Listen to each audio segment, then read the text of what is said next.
साईं राम, जय साईं राम। मैं साईं श्रुति। हम सभी भक्तों के जीवन में साईं गुरु जी के रहते हैं। हमें अपने जीवन के लिए व्यर्थ की चिंता नहीं करनी चाहिए। और मैं यह बात सिर्फ साईं भक्तों को नहीं कह रही हूँ, मैं उन सारे भक्तों को भी कह रही हूँ। यहाँ पे भक्ति की बात है, यहाँ पे साईं गुरु जी की नहीं।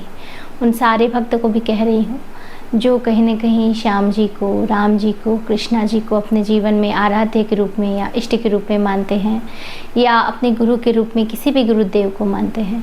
तो अगर आपकी भक्ति उनके प्रति है तो आपको अपने जीवन में किसी भी चीज़ की चिंता करने की ज़रूरत नहीं है। अगर आप हनुमान जी के भक्त हैं, आप अगर शिव जी के भक्त हैं, देवी माँ के भक्त हैं, तो भी आपको ये चीज़, अगर आपने भक्ति की है, उन पर विश्वास किया है, उन पर समर्पण किया है, तो ये जानिए कि अब आपका पूरा जीवन उनके हाथों में है।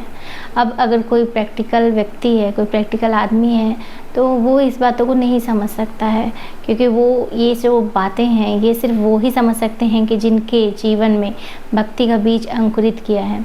और ये जो भक्ति के बीज का अंकुरण जो होता है ना, ये हमारे इस कर्मों का फल नहीं होता है, इस जीवन के कर्म नहीं होते हैं ये, बल्कि हमारे पूर्व जन्मों में जो हमारे अच्छे कर्म होते हैं उस हिसाब से जितने लोग जो हैं उनको भक्ति मिलती है इस जन्म में। और इसके लिए देखिए, कभी होता क्या है, जो बहुत बूढ़े हो जाते हैं, आज नहीं तो कल, ये तो बिल्कुल जीवन का यथार्थ सत्य है कि आज हम चाहे जितने भी प्रैक्टिकल हों, बड़ी ऊंचाई में हों, ऊंचे पद में हों, मुकाम में हों, लेकिन जब जब हम धीरे धीरे हमारी जो आयु है वो बढ़ती जाएगी और हम वृद्धाश्रम में कदम रखेंगे, तो 100 में से 99% व्यक्ति जो हैं वो ईश्वर की ओर आकर्षित जरूर होते हैं और उनके जीवन में उस समय भक्ति आती है। क्यों? क्योंकि पूरा जीवन तो उन्होंने ऐसे ही निकाल दिया रहता है, हर सुख सुविधा और भौतिक संसार के आकर्षण में उन्हें भगवान की याद नहीं आती है। लेकिन याद आना तो तय है, चाहे आप जीवन के किसी भी मुकाम पे हो। लेकिन इस चीज़ को जान लीजिए कि कभी कभार ऐसा होता है कि किसी के जीवन में भक्ति बहुत जल्दी आ जाती है। तो इसका मतलब क्या? इसका मतलब ये कि ऐसा जो व्यक्ति जिसके जीवन में बहुत जल्दी भक्ति आ रही है, उसके ये पूर्व कर्मों के शुभ परिणाम हैं, जिसके परिणाम स्वरूप इस जन्म में उसे बहुत जल्दी ही भक्ति और अपने इष्ट और आराध्य की जो सुखद अनुभूति प्राप्त हो रही है जीवन में। तो अगर आप भी ऐसे ही हैं और आपके जीवन में चाहे आप किसी भी आयु वर्ग के हों, अगर भक्ति के ओर आकर्षित हो रहे हैं, भक्ति की ओर आकर्षित होना मतलब कि मैं ये बिल्कुल नहीं कहती कि संन्यास ले लेना। बात ये होता है कि हम अपने जीवन में ही रहते हैं और जीवन में रहते रहते कभी ऐसा पल आता है कि हम ईश्वर को महसूस करने लगते हैं, तो वो जो है आकर्षण धीरे धीरे बढ़ते जाता है।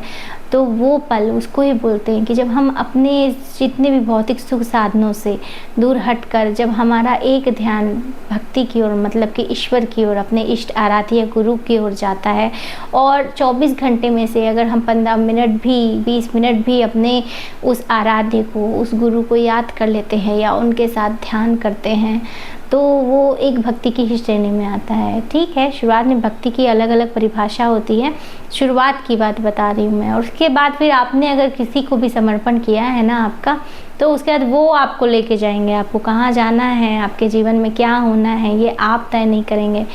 हमारे साथ होता क्या है कि हम शुरुआत में कहते हैं कैसे भक्ति को और आकर्षित रहें, इसके विषय में बता रही हूँ।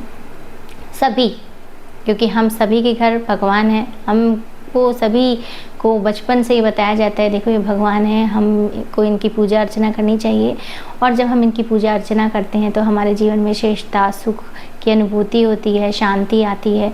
और जैसे कि हमारे माता पिता करते हैं, हम उसी चीज़ को फॉलो करते जाते हैं। लेकिन बात यहाँ होती है हमारे प्रैक्टिकल रूप में हम कितना महसूस करते हैं, है कि नहीं? हमारा और उनका कनेक्शन है ना। तो ठीक है, मम्मी पापा के कहे अनुसार हमारे संस्कार तो हमारे जीवन में आ जाते हैं, लेकिन अब दूसरी बात होती है ईश्वर की अनुभूति। ईश्वर की अनुभूति मतलब कि हमारा जो आकर्षण उनके साथ जा रहा है, उनको हम फील कैसे करेंगे। तो इसके लिए भी देखिए, जब भी हम कभी प्रार्थना करते हैं और भगवान के पास जाते हैं, और क्योंकि इस विश्वास के साथ जाते हैं कि ये भगवान हैं, और हम जब उनकी प्रार्थना करते हैं तो वो बिल्कुल हमारी 100 में से, जीवन में 100% जितनी भी आपने प्रार्थनाएं की, तो उससे 80% प्रार्थनाएं वो स्वीकार करते हैं कि नहीं? और जब वो स्वीकार करते हैं तो उनको लगता है कि अरे, हम सभी को लगता है भगवान तो रिस्पॉन्स कर रहे हैं और भगवान जो है ये नॉर्मल जीवन की बात बता रही हूँ, ऐसा नहीं किसी लिए कि जो हम 100 से 100% लोगों के जीवन में ऐसा होता है। हालांकि कुछ लोग ऐसे होते हैं जो कि विशेष भगवान की कृपा पात्र भी होते हैं कि भगवान जिनके साथ मिरेकल करके ये अनुभूति दिलाते हैं कि देखो ये चीज़ें हैं और ये करना है और तुमको खुद भी करना है और दूसरों को भी ये सारी बातें, मेरी अनुभूति, मेरा एहसास ये बताओ कि सारे के सारे जो दूसरे मेरे भक्त हैं वहाँ तक भी पहुँचाओ। कुछ ऐसे लोगों के जीवन में ऐसी अलग अनुभूति और चमत्कार भी होते हैं, लेकिन मैं यहाँ पे जो सामान्य वर्गों के विषय में बता रही हूँ कि सबके घर भगवान होते हैं, सबके यहाँ हम पूजा करने जाते हैं और जब हम पूजा करते हैं 100 प्रार्थना करते हैं तो 100 में से 80% प्रार्थना जो है भगवान हमारी स्वीकार करते हैं और तब हमको लगता है कि अरे ये कनेक्शन तो है। क्यों? क्योंकि भगवान है, हमारी बातें सुन रहा है। हम जब तकलीफ़ में आते हैं तो वो हमको उस उलझन से निकालता है, तो हमारी भक्ति धीरे धीरे बढ़ती जाती है। अब जब हम भक्ति बढ़ती है उनके लिए आकर्षण बढ़ता है, लगाव बढ़ता है। हमारे बच्चे भी सीखते हैं, हमारे बच्चे भी सारी चीज़ें देखते हैं। फिर बात होती है कि जो हम भगवान के विषय में बात करते हैं उसके लिए हमारी अनुभूति कैसी है, हमने क्या उसको एक्सपीरियंस किया है। क्योंकि हम मनुष्य जीवन में ऐसे होते हैं ना कि हम लोगों को परखना रहता है। बगैर परखे तो हम बाज़ार से कोई सब्ज़ी भी लेके नहीं आते जब तक हम देख लें कि हाँ भाई ये टमाटर ख़रीद रहे हैं तो ये अच्छा है, ये गंदा है, या हम छांट के लेते हैं। ये हमारा व्यक्तिगत स्वभाव है, मनुष्यों को ये स्वभाव दिया ही गया है, तो ये कोई गलत बात नहीं है और परखना भी चाहिए। लेकिन जब हम भगवान के करीब जाते हैं ना और जब भगवान हमको अपने शरण में लेते हैं, जब हम भक्ति, श्रद्धा, समर्पण बोलते हैं, भगवान ही बोलते हैं कि भाई ठोक बजा के तुम जब मेरे जीवन में तुम मुझे अपनाओगे तो फिर ऐसा अपनाओगे कि मैं तुमको वापस नहीं जाने दूँगा और तुम्हारे जीवन का हर एक कार्य मैं करूँगा। तुमको लगेगा कि तुम वो कार्य कर रहे हो, लेकिन तुम्हारे मार्फत जो भी कार्य करने हैं वो मैं करूँगा। तुम्हारे जीवन में जो चीज़ आनी है वो मैं तय करूँगा। तुम अपने जीवन में क्या बनना चाहते हो मैं तय करूँगा। ये सारी बातें ईश्वर करते हैं। और जब आप भक्ति में आ जाते हो ना, जब हम विश्वास, श्रद्धा, समर्पण करते हैं, तब फिर हमको इस चीज़ को ध्यान रखना है कि अगर हमने एक बार भक्ति कर ली, विश्वास कर लिया, एक लगन बैठा ली, तो फिर हमको ये नहीं सोचना है कि अरे इसके बाद अब क्या होगा, कैसे करेंगे, हमारे जीवन का क्या होगा। क्योंकि एक बार हमने उनसे कनेक्शन बनाया तो हमारा जीवन हमारा नहीं है, उनका हो जाता है। क्योंकि उनको हमारे से ज़्यादा चिंता होती है। कैसे चिंता होती है? आपने कभी 2-2.5 साल के बच्चे को देखा है? 1.5-2 साल का बच्चा, उसको कुछ पता रहता है क्या? कुछ नहीं पता रहता है। तो हमारा जो समर्पण, हमारा श्रद्धा और विश्वास वैसे ही होना चाहिए कि हमको उस छोटे से बच्चे की तरह बन जाना चाहिए। वो 1.5 साल 2 साल का बच्चा, उसको तो कुछ मालूम ही नहीं रहता है। उसको बस एक ही चीज़ मालूम रहती है, जो भी रिश्तेदार होता है, चाहे आप दादी हो, माँ हो, पापा हो, वो बस दिन भर उछलता रहता है और गोदी में रहता है तो बहुत शान से देखना, कभी उसका चेहरे में ये डर ही नहीं रहता कि मेरे मम्मी पापा मेरे को गिरा भी पाएंगे। ऐसे किसी बच्चे के चेहरे में आपने भाव देखा है कि वो गोदी में है 1.5-2 साल का बच्चा और एकदम डरा सहमा हो कि कहीं मेरे मम्मी पापा या मेरे दादा दादी मेरे को गिरा देंगे? नहीं ना, नहीं रहता। तो यही भाव और यही समर्पण हमको हमारे गुरु के प्रति, हमारे इष्ट के प्रति होना चाहिए। हमको ये डरना ही नहीं चाहिए। हमको उसी बच्चे की तरह बन जाना चाहिए। हमारा मन जो है उसी बच्चे के अनुरूप हो जाना चाहिए। और होता क्या है कि अगर मान लो बच्चा है, अब उसी बच्चे को मान लो कोई अच्छी सी फ्रॉक पसंद आ गई। मैं दैनिक जीवन का उदाहरण दे के बता रही हूँ। अगर मान लो फ्रॉक पसंद आ गई लेकिन उसी रेट में उससे भी कहीं बेहतरीन फ्रॉक मिलती है तो क्या मम्मी पापा खरीदने देते हैं? नहीं ना। बोलते बेटा तू इसको क्यों ले रहा है, इससे कहीं ज़्यादा बेहतर तो ये वाला है। नहीं ये वाला नहीं लेंगे, वो वाला लेंगे। उस समय क्या होता है, मनपसंद फ्रॉक तो मिली नहीं। बच्चा क्या करता है? दुखी होता है। लेकिन जब उसको उससे भी कहीं ज़्यादा बेहतर चीज़ मिलती है, वो उसको तो ज्ञान नहीं होता ना कि ये जो बेहतर जो चीज़ है उसी सारी चीज़ों में, उसी एफर्ट में हमको तो इससे कहीं ज़्यादा अच्छी चीज़ें मिल रही है।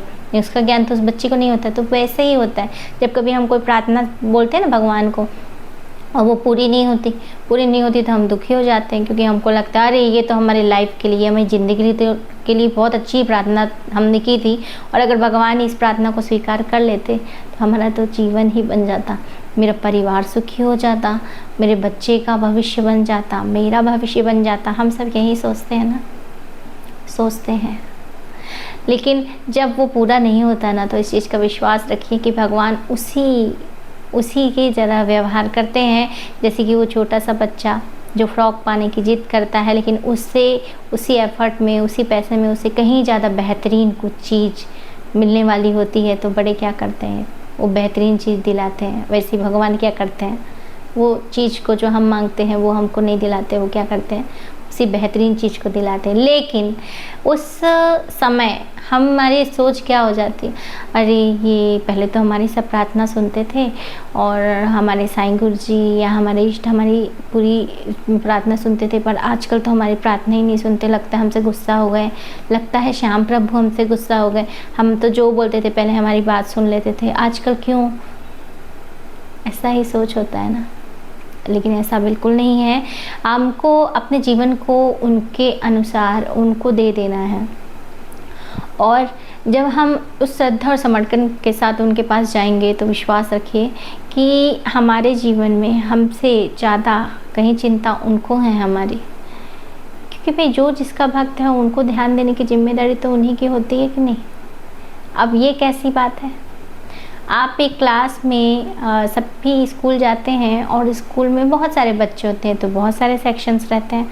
अब मान लीजिए आप 5वीं क्लास के बच्चे हो, अब 5वीं क्लास में ABCD सेक्शंस होते हैं कि नहीं, 4 सेक्शन है, 4 सेक्शन के टीचर्स भी अलग अलग होंगे। तो जो वो टीचर है वो उसकी जिम्मेदारी होती है उस क्लास के सभी बच्चों की, एक एक बच्चों की। तो वैसे ही हमने अगर जिस भी, इतने सारे भगवान हैं, इतने सारे गुरु हैं, लेकिन उनमें से हमने किसी एक को चुना है, और जिनको चुना है तो उनकी जिम्मेदारी है हमारे प्रति। हमारे जीवन में क्या अच्छा होगा क्या बुरा होगा वो डिसाइड करेंगे। तो मैंने बहुत छोटा सा एग्जांपल लिया, क्लास टीचर की बात की, लेकिन हमारे जो इष्ट हैं, हमारे गुरु हैं, वो तो क्लास टीचर से कहीं ऊपर है। मैंने आपको एग्जांपल के साथ बताया कि देखो ऐसा होता है, जैसे उधर उनकी जिम्मेदारी होती है ना, वैसी जब इतने सारे भगवान में हम किसी एक का चुनाव करके, किसी एक गुरु का चुनाव करके उनको समर्पण करते हैं, तब की बात करते हैं। सभी लोग कहते हैं, कई लोग, अरे मैं तो सभी को मानता हूँ, मैं सभी को बहुत ज़्यादा मानता हूँ। सही बात है, सभी को मानना चाहिए, सभी धर्म, सभी गुरु, सभी ईश्वर के प्रति सही आस्था और समर्पण भी होना चाहिए।